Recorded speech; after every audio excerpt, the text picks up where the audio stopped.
Hemos visto que Dios siempre es el mismo, no cambia, ni en su ley moral ni en su forma de proceder con respecto a la cuestión que se planteó en la rebelión contra su soberanía universal en el jardín de Edén, instigado y promovido por Satanás el diablo y seguido por el que habría de ser el padre de toda la humanidad, Adán.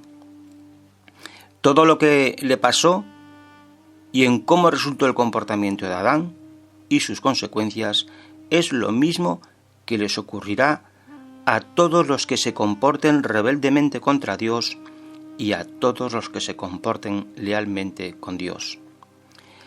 Los rebeldes tendrán el mismo destino que tuvo Adán, y los leales a Dios tendrán las mismas perspectivas de vida que tenía Adán antes de rebelarse y de pecar contra Dios.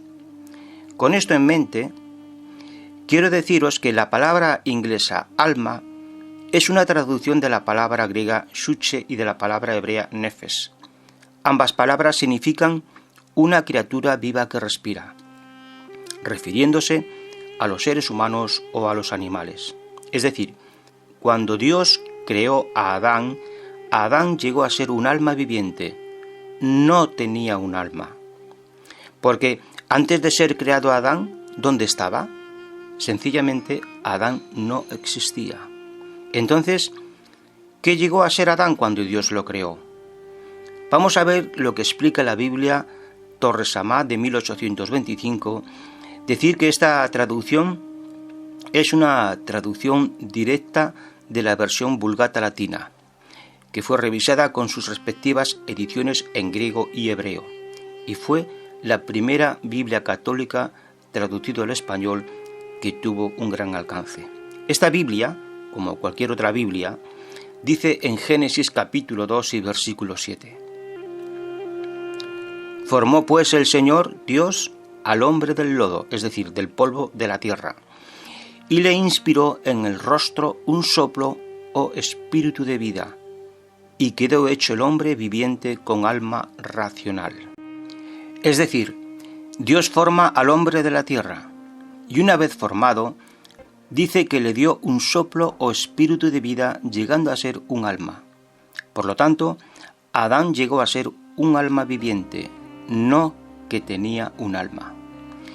Y esto lo podemos deducir así porque Dios le dijo a Adán en Génesis capítulo 2 y versículo 17: Mas del fruto del árbol de la ciencia del bien y del mal no comas, porque en cualquier día que comieres de él, infaliblemente morirás.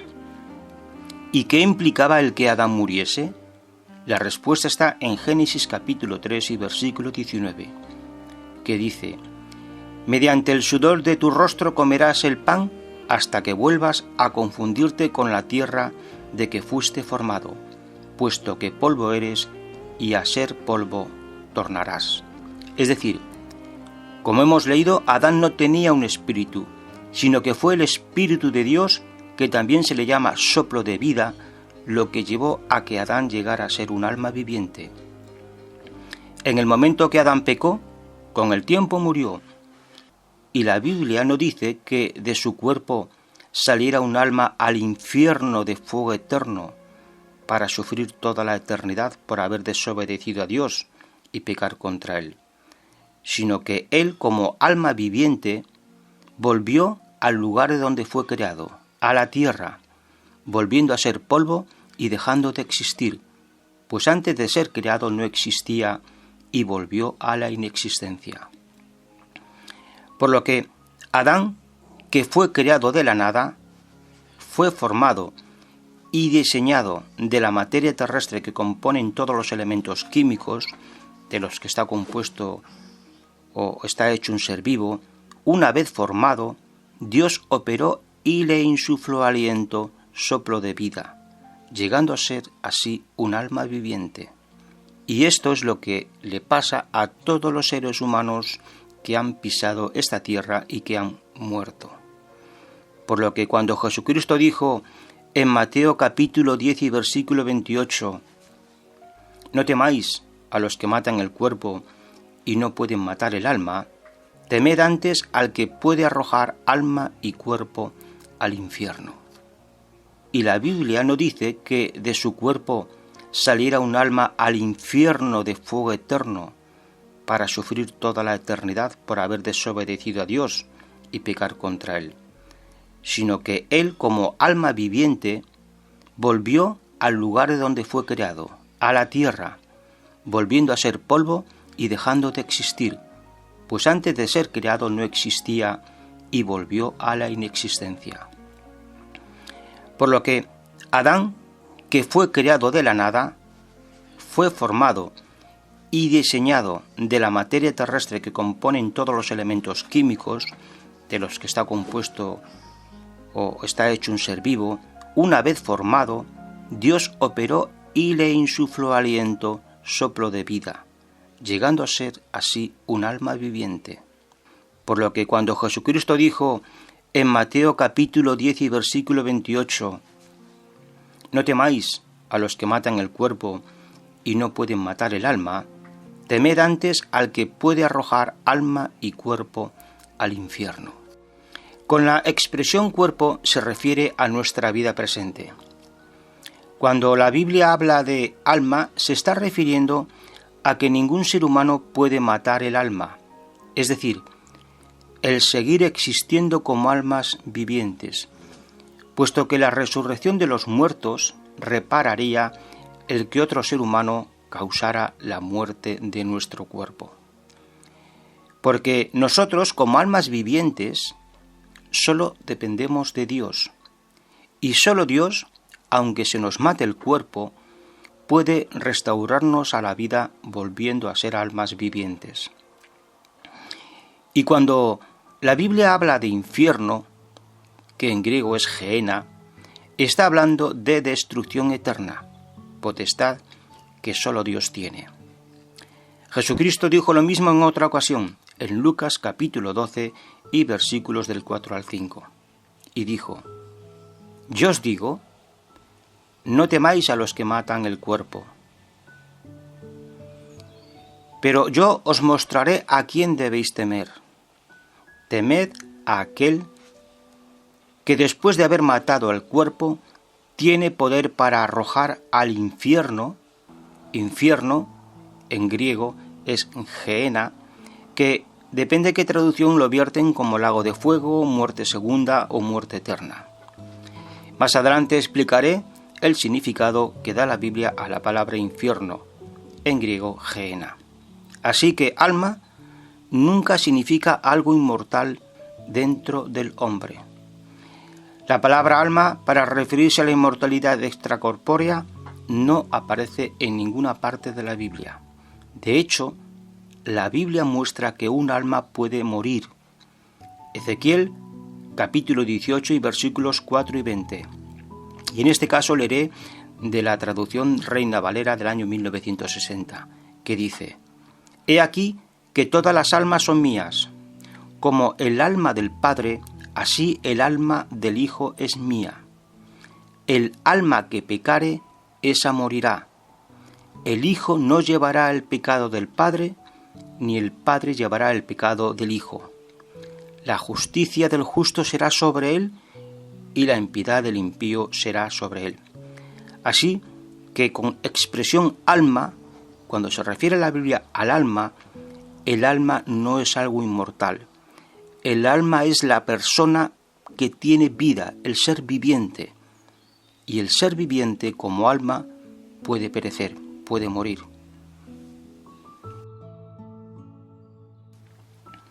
Jesucristo enseñó que los seres humanos solo pueden destruir una vida física, es decir, el cuerpo vivo, es decir, la vida que tenemos en el momento que nos la quitan.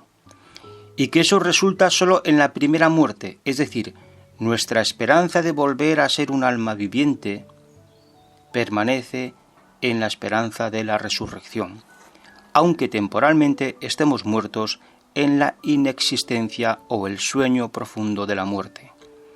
Por otro lado, Dios tiene el poder tanto para impartir vida, siendo almas vivientes, como para quitarla, ya sea temporalmente o para siempre.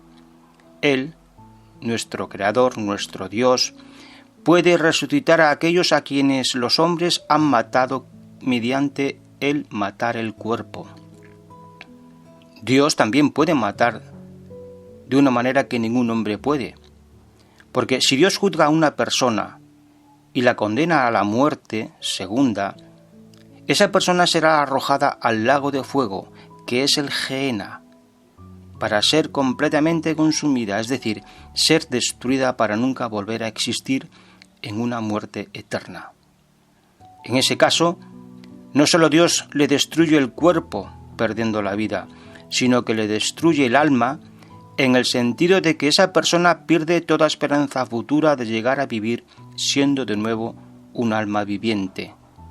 Y así lo expresa Apocalipsis capítulo 20 y versículos del 14 al 15, que dice: La muerte y la tumba fueron arrojados al lago de fuego. El lago de fuego representa la muerte segunda.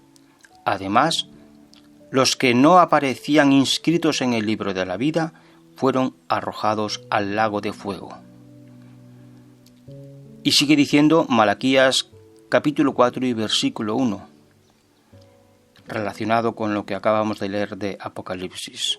Porque miren, viene el día ardiente como un horno, en el que todos los arrogantes y todos los que hacen cosas malas serán como hierba seca. El día que está por venir de seguro los devorará, dice Yahvé de los ejércitos, y no les dejará ni una raíz ni una rama. Aquí Malaquías profetiza con respecto al cumplimiento de Apocalipsis, con que hay una destrucción completa de todos aquellos rebeldes y opositores de nuestro Dios y Creador. Jesús nos dice que no debemos temer por nuestra vida, por ninguna amenaza que los hombres puedan plantear contra nosotros, y que debemos de vivir nuestras vidas en obediencia a Dios y su ley moral.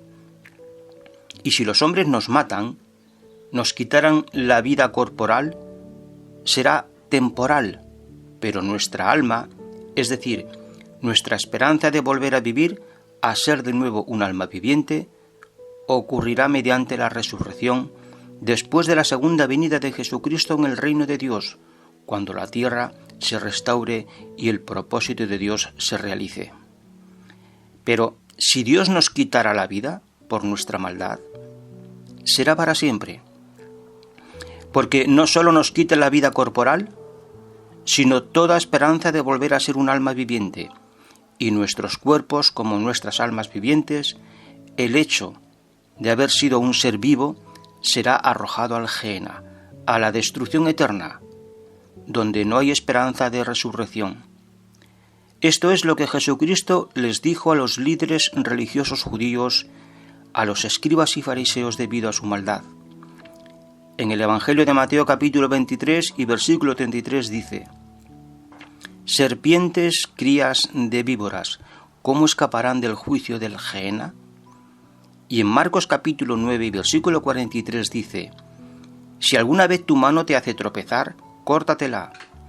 Es preferible que alcances la vida manco a que con las dos manos vayas a parar al Gehenna, al fuego que no se puede apagar. Este es el verdadero significado de Mateo capítulo 10 y versículo 28, cuando Jesús dijo: No teman a los que matan el cuerpo, pero no pueden matar el alma. Más bien, teman al que puede destruir tanto el alma como el cuerpo en el Gehenna. Pero, ¿cuál es el verdadero significado de Gehenna? La expresión infierno y Gehenna significan lo mismo. Como podéis ver en pantalla, Gehenna en griego, observáis su expresión, y ese mismo término, Gehenna, en hebreo, se traduce como Valle de Hinnom. Con el fin de probar el infierno como castigo de fuego eterno, a menudo se citan una serie de versículos referidos a la palabra Gehenna, que en otras Biblias tradicionalmente ha sido traducido por infierno. Así, cuando en estos versículos leemos infierno, en realidad se trata del término Gehenna. A continuación citaré versículos según la Biblia Reina Valera y de la traducción de la Biblia de Jerusalén. Las iglesias protestantes, en particular las iglesias evangélicas, hacen servir la traducción de la Biblia Reina Valera y la Iglesia Católica de Roma hace servir, entre otras, la Biblia de Jerusalén. Ambas iglesias, en sus respectivas Biblias, enseñan lo mismo, el castigo eterno de sufrimiento en el infierno de fuego. Y ambas citas de la Biblia, tanto la Reina Valera, translitera como infierno, para lo que la Biblia de Jerusalén translitera como Gehenna, para significar lo mismo. Por ejemplo, en la Biblia Reina Valera, Mateo capítulo 10 y versículo 28 dice: «No teman a los que matan el cuerpo, pero no pueden matar el alma, más bien teman a aquel que puede destruir el alma y el cuerpo en el infierno». Y la Biblia de Jerusalén, para esta misma cita, Mateo capítulo 10 y versículo 28 dice: «Y no temáis a los que matan el cuerpo, pero no pueden matar el alma, temed más bien al que puede llevar a la perdición alma y cuerpo en el Gehenna». Así pues, ambas confesiones religiosas, protestantes e Iglesia Católica, para significar lo mismo, el castigo eterno en sufrimiento de fuego, unos utilizan infierno y otros utilizan Gehenna. Gehenna era el nombre utilizado en tiempos de Jesús para referirse al valle de Hinón, un valle ubicado al sur de Jerusalén y que siglos antes de que Jesucristo apareciera en el escenario judío, se convirtió en un enorme basurero donde se quemaba todo tipo de basura, incluidos los cadáveres de animales y criminales ejecutados. A fin de consumir todos los desechos y evitar el hedor, el fuego era mantenido constantemente, incluso con azufre, por lo que nada escapaba de la destrucción del Gehenna, incluso los cadáveres que no eran alcanzados por el fuego, finalmente eran devorados por los gusanos hasta dejar solo los huesos. Con la excepción de la mención en Santiago, en el Nuevo Testamento se habla del Gehenna solo a los judíos. Los apóstoles Pedro, Juan y Pablo jamás mencionaron el Gehenna en sus escritos. Cuando Jesús habló del Gehenna, quienes les estaban escuchando sabían muy bien a qué se estaba refiriendo, precisamente por estar familiarizados con ese lugar, de modo que cuando escuchaban a Jesús nombrar Gehenna, en sus mentes reproducían la imagen de ese vertedero enorme, donde todo terminaba destruido por la acción del fuego y los gusanos. Al hablar de Gehenna, Jesús nunca se refirió a ninguna región subterránea donde los inicuos son atormentados. Jesús habla del basurero de Jerusalén, el lugar donde se quemaban todos los desperdicios y se destruía por completo hasta los cadáveres de animales y de personas ejecutadas. Jesús utilizó ese lugar como una representación de destrucción eterna sin posibilidad de vuelta atrás. Todo lo que era arrojado al Gehenna era materia sin vida. Nunca se echaba a ninguna persona con vida para que fuera quemada. Todos los cuerpos estaban muertos. Por eso, ese lugar nunca podía representar un estado donde la gente vive en medio del fuego, siendo atormentados por la eternidad.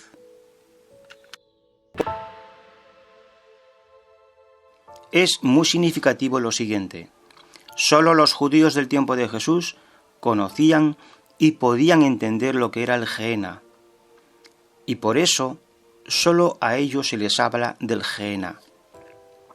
Así que Jesús habló del Gehenna en sentido metafórico para representar la destrucción completa y eterna. ya que ese era el efecto visible de todo lo que era arrojado en aquel gran basurero, y así lo entendieron todos los que lo escucharon. Jesucristo diferencia entre la acción de matar por parte del hombre y de destruir por parte de Dios. Y esto último, el destruir, es lo que simboliza el Gehenna. En el Gehenna no se mata a los inicuos ni se les hace sufrir eternamente, sino que después de ser juzgados son destruidos absoluta e irrevocablemente.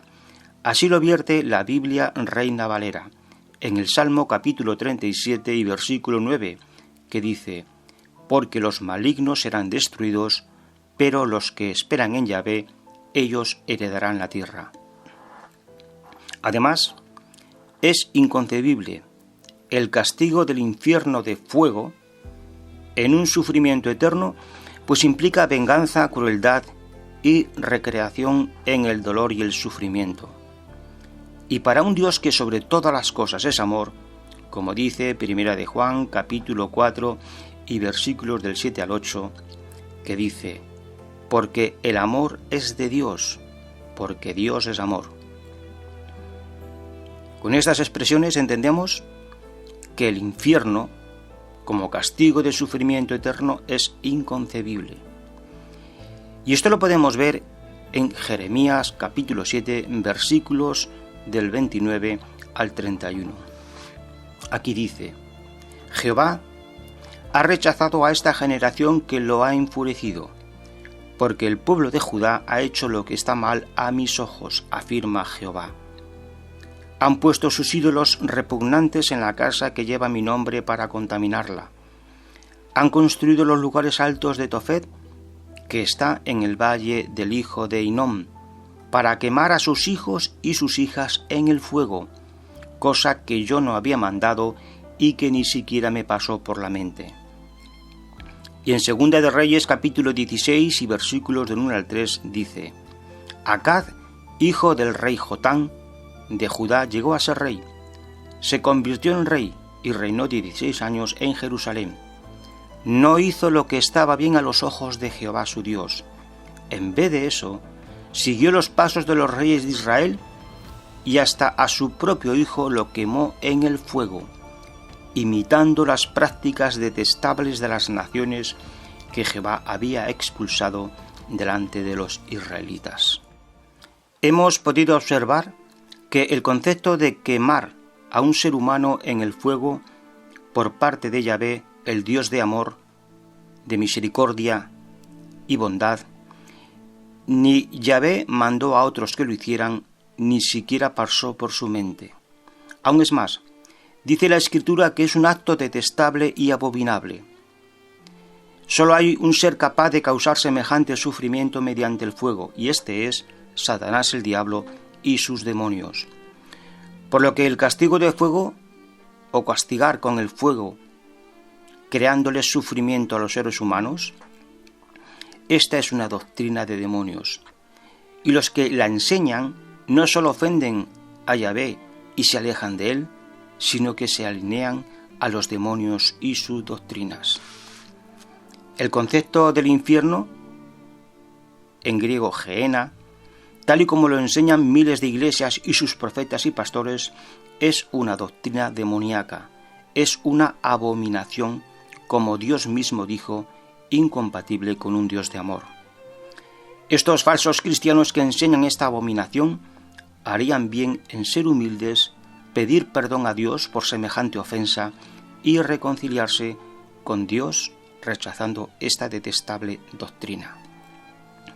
Porque un Dios de amor no crea sufrimiento. Sencillamente, los que no desean reconocer a Dios como su creador y los que no están dispuestos a someterse a su soberanía y a su ley moral perfecta, desaparecen del escenario de la vida, es decir, son cortados de la existencia, dejan de existir, pero nunca son destinados a un sufrimiento eterno, quemados o supuestamente quemados en un infierno de fuego.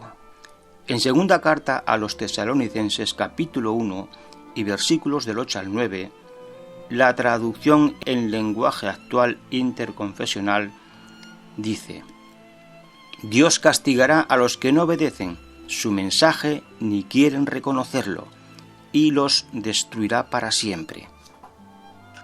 Volviendo al tema del hombre rico y Lázaro el mendigo, en el contexto también aparece Abraham, y en esta narrativa de estilo literario que hace Jesucristo, llamado prosopopeya, no se trata de una conversación real, sino de unos personajes en forma de parábola a los que se les hace hablar con la finalidad de transmitir una enseñanza. Las religiones y personas que enseñan la inmortalidad del alma han deformado y adulterado esta parábola del hombre rico y Lázaro el mendigo, pretendiendo hacernos creer que Abraham, el hombre rico y Lázaro eran espíritus y estaban en las regiones de los espíritus. Unos en el cielo como Abraham y Lázaro, el mendigo, y el hombre rico desde el infierno de fuego. Sin embargo, esto no es sostenible por la sencilla razón de que Jesucristo mencionó la lengua del rico, el dedo de Lázaro y el pecho de Abraham. Por lo tanto, son representados literariamente no como espíritus, sino como personas que tenían cuerpos físicos. Además, en esta parábola, en ningún momento trata de enseñar lo que ocurre con nuestras almas o espíritus cuando morimos, sino que Jesucristo enseñó lo que sucederá con los creyentes y con los incrédulos cuando el reino de Dios se instaure o se implante en la tierra.